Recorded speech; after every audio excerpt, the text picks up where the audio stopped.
यस्तु सर्वाणि भूतान्यात् मन्येव अनुपश्यति सर्वभूतेषु चात्मानं ततो न विजुगुप्सते। ये अगला सूत्र है ईशावास्योपनिषद का, और मेरी नज़र में ये इन सूत्रों में सबसे पावरफुल है। पहला भी सूत्र जिसमें हमने ये जिक्र किया था कि सब कुछ ईश्वर से आच्छादित है, और यहाँ एक बहुत ही पावरफुल नेगेटिव इमोशन को ट्रांसफॉर्म करने का मार्ग बताया है। यस्तु सर्वाणि भूतान्यात् मन्येव अनुपश्यति, जो सभी ऑब्जेक्ट्स में, सभी बीइंग्स में, सब में उस चेतना का ही एक्सप्रेशन देख रहा है। सर्वभूतेषु चात्मानम, सभी भूत संस्कृत में ऑब्जेक्ट को कहते हैं जो विजिबल है और जो इनविजिबल है। अनमैनिफेस्टेड वर्ल्ड से लेकर जो सबसे स्थूलतम चीज है यानी पत्थर, so from Shiv to earth, जो उसी शिव या चैतन्य सत्ता को देख पा रहा है, आंशिक रूप में ही सही या बौद्धिक लेवल पर ही सही, वो घृणा से पार हो जाता है। घृणा का पाश उसे नहीं पकड़ता। तो घृणा से बचने का जो मार्ग, जो रास्ता, जो उपाय है, वो यही है कि सब में आपको उस दिव्य सत्ता को देखना होगा, देखने का प्रयास करना होगा। जिस व्यक्ति, वस्तु, राष्ट्र, संगठन, जाति, समुदाय, पड़ोसी इत्यादि से नफरत की भावना उठ रही है, उसको भी उन्हीं दिव्य सत्ता का एक्सप्रेशन मानते हुए जीना होगा। या उसमें भी यदि आपको कभी भी उस दिव्य सत्ता की झलक दिखाई दे तो घृणा आपको नहीं पकड़ेगी। और बगैर घृणा किए भी क्या आप किसी आतताई को सजा दे सकते हैं? क्या दुश्मन को सजा दे सकते हैं? यदि आपका कोई दुश्मन हो गया राष्ट्र के स्तर पे, संगठन के स्तर पे, कलेक्टिव बॉडी के स्तर पे, तब भी क्या आप उसको बिना नफरत के भाव से सजा दे सकते हैं? दे सकते हैं। सारे डिस्ट्रक्शन के काम जनरली संसार में इस घृणा और ईर्ष्या के भाव से ही होते हैं। बिना घृणा के आप डिस्ट्रॉय नहीं कर सकते। ह्यूमन लेवल की बात कर रहा हूं। लेकिन जैसे ही आप साधना मार्ग में आ रहे हैं और साधना के जगत में प्रवेश कर रहे हैं, तब आपके अंदर जो विकार है, जो पाश हैं, जो षड्रिपु हैं, जो बीमारियां हैं मानसिक, उनको ट्रांसफॉर्म करने की कला सीखनी पड़ती है।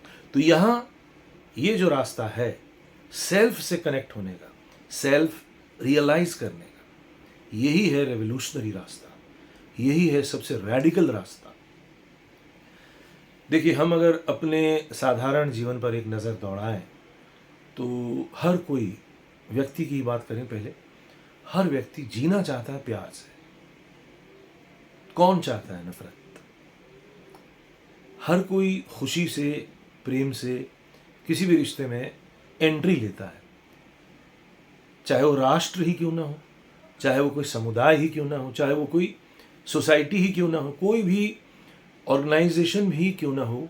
वो जब पहला कदम उठाती है संबंध का, तो वो प्रेम का ही रहता है, मैत्री का रहता है, दोस्ती का रहता है। लेकिन क्या हो जाता है थोड़े वक्त के बाद कि वो प्यार चला जाता है और उसकी छाया, जो प्यार के साथ साथ चली आ रही थी छाया, वो छाया स्ट्रांग हो जाती है, प्यार पीछे रह जाता है, नफरत आगे बढ़ जाता है। जो वाइज लोग हैं या जो मैच्योर लोग हैं, उनका ये मानना है कि हमें इस नफरत वाले रिश्ते से बचना है, क्योंकि नफरत आ ही जाती है, घृणा आ ही जाती है। और ये जो घृणा का माहौल, घृणा का वातावरण है, ये सबसे नेगेटिव वातावरण है, कहीं भी देखो तो करें क्या फिर? तो जो टीचर्स हैं वो ये सिखाते हैं, अगर मैं किसी व्यक्ति की बात करूं, जो व्यक्ति किसी टीचर के पास गया और वो ये कहे कि मैंने जीवन में इतने रिश्ते निभाए लेकिन अंततः सभी में मैंने घृणा पाई, औरों की बात नहीं, अपनी बात करेगा वो, कि मेरे अंदर घृणा आती ही आती है, मैं किसी भी रिश्ते में उतरूं तो ये क्यों हो रहा है ऐसा।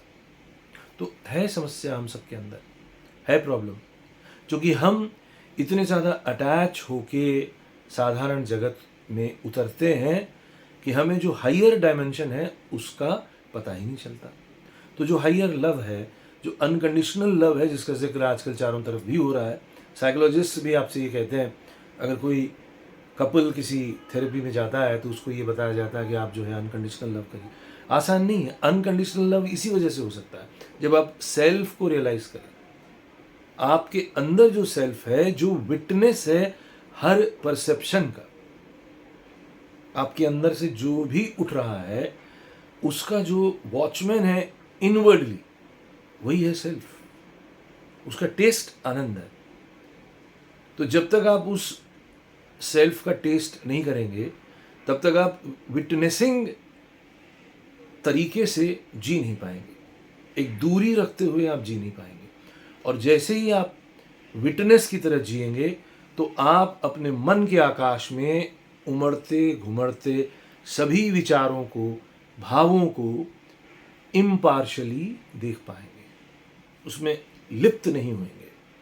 इसी तरह से घृणा आ सकती है और चली जाएगी और आप अंदर से अचल और दृष्टा के भाव में जमे रहेंगे। ये रास्ता है, ये तरीका है। कई लोग, कई थेरेपिस्ट लोगों को जानवरों से प्रेम करना सिखाते हैं। वेस्ट में ये बहुत हो रहा है। पेड़ पौधों से प्रेम करना सिखाते हैं, क्योंकि वहाँ सामने वाले का जो रिएक्टिव सेंटर है वो बहुत कम है।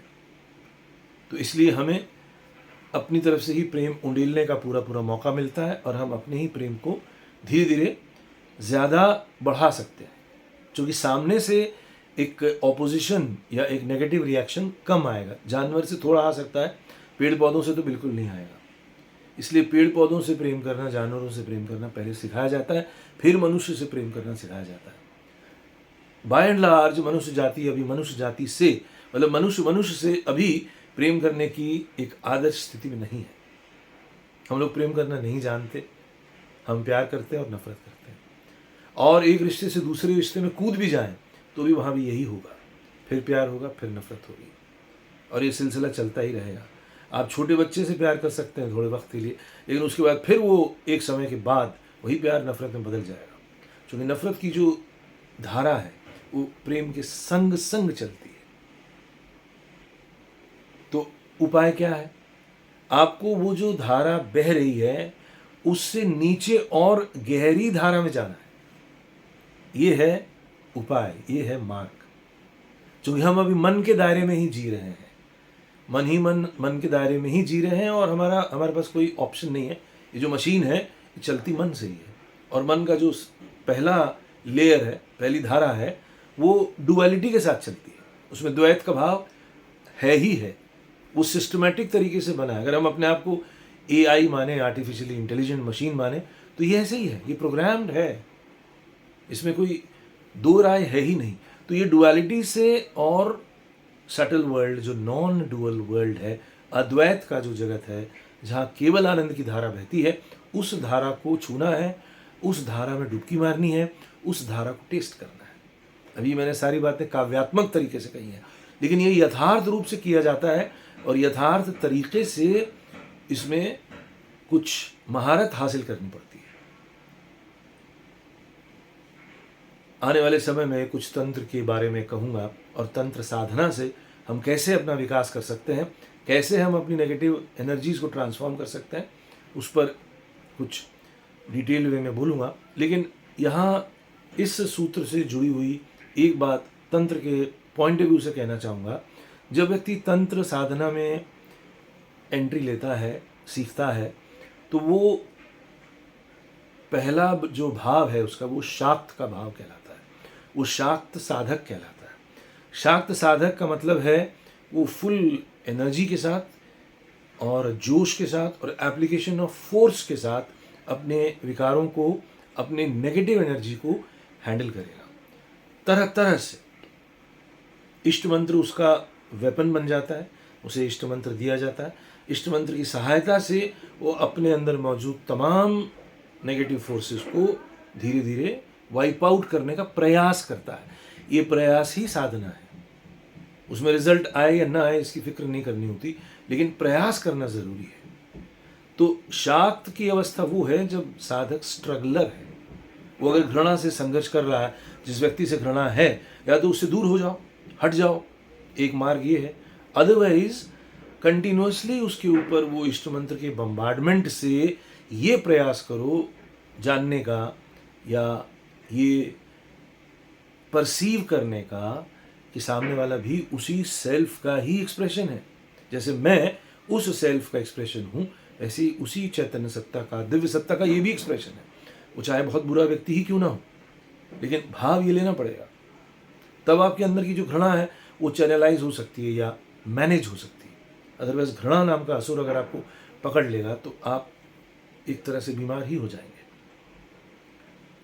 ये एक तरीका है। दूसरा तरीका, आप चिंतन कर सकते हैं अकेले में, क्योंकि आपने थोड़ी स्पिरिचुअल आउटलुक को डेवलप किया है, तो आप इतना भी सोच सकते हैं कि जैसे मुझे मैं प्यारा हूँ, हम सबको प्यारा कौन होता है? सबसे पहला हम ही अपने आप से प्यार करते हैं। तो वैसे ही दूसरे व्यक्ति को भी उसकी ज़िंदगी प्यारी है, उसके भाव, उसके विचार, उसकी ओपिनियन, उसके डिसीजन, उसके इमोशन, उसकी फीलिंग्स, वो भी उसको प्यारा है। तो मुझे उसकी कद्र करनी चाहिए, मुझे उसकी वैल्यू करनी चाहिए, उसकी इम्पोर्टेंस मुझे स्वीकार कर लेनी चाहिए। ये हम चिंतन की धारा में ला सकते हैं। तो इससे भी थोड़ा सा घृणा का भाव चैनलाइज हो सकता है। जब आप सामने वाले को एक सम्मान की नज़र से देखेंगे तो वो घृणास्पद व्यक्ति तब नहीं दिखेगा। और ये घृणा के हर आयाम में एप्लीकेबल है, यहाँ तक कि नेशन के लेवल तक। फिर जो तंत्र साधना में दूसरा स्टेप है वो है वैष्णव स्टेज, यानी वैष्णव साधक या वैष्णव तंत्र जो है वो आपको ये एबिलिटी दे देता है कि आप हर वस्तु को, व्यक्ति को उनका अंश समझें। ये एक परसेप्शन में चेंज आ जाता है। ये बहुत बड़ी बात है। शाक्त से जो वैष्णव बना वो बड़ा हुआ यानी इवॉल्व हुआ। वो उसके अंदर एक नई चेतना जगी है और नई दृष्टि जगी है। वो बोले या ना बोले शब्दों में, ऐसा बोलना भी नहीं होता, लेकिन उसको एक चिंतन में एक बात आ जाती है और भाव के जगत में बात आ जाती है। और वो उसको कुछ करना भी नहीं है, अपना घर उसके नाम कर देना है, अपने कपड़े उसे दे देने, ऐसा ना भी करे, लेकिन वो उसको एक बोध आ जाता है। जैसे इसमें एग्जाम्पल यही दी जाती है, जैसे एक सुनार की जो नज़र है वो हर ज्वेलरी के आइटम में उस सोने को देखता है। और जो गृहिणी है या जो लोग सोना खरीदते हैं वो सोने का शेप देखते हैं। कहीं नेकलेस है तो कहीं पेंडेंट है, कहीं कान की बाली है, कहीं पैर की पायल है, कहीं गले का हार है, कुछ भी, लेकिन सुनार को सोना दिखता है। तो ऐसे ही वैष्णव साधक को वही दिव्य सत्ता दिखाई देनी शुरू होती है मन की आंख से। फिर जो तीसरा चरण है शैव का, उसे न सिर्फ दिव्य सत्ता दिखती है बल्कि उसे ये भी मालूम है कि ये सब कुछ शमशान घाट है। ये जो आज इतनी बड़ी सिविलाइजेशन बन रही है ये एक दिन ध्वस्त हो जाएगा। उसे वो ध्वस्त की अवस्था भी दिखती है। वो इतना आगे की सोच पाता है, देख पाता है।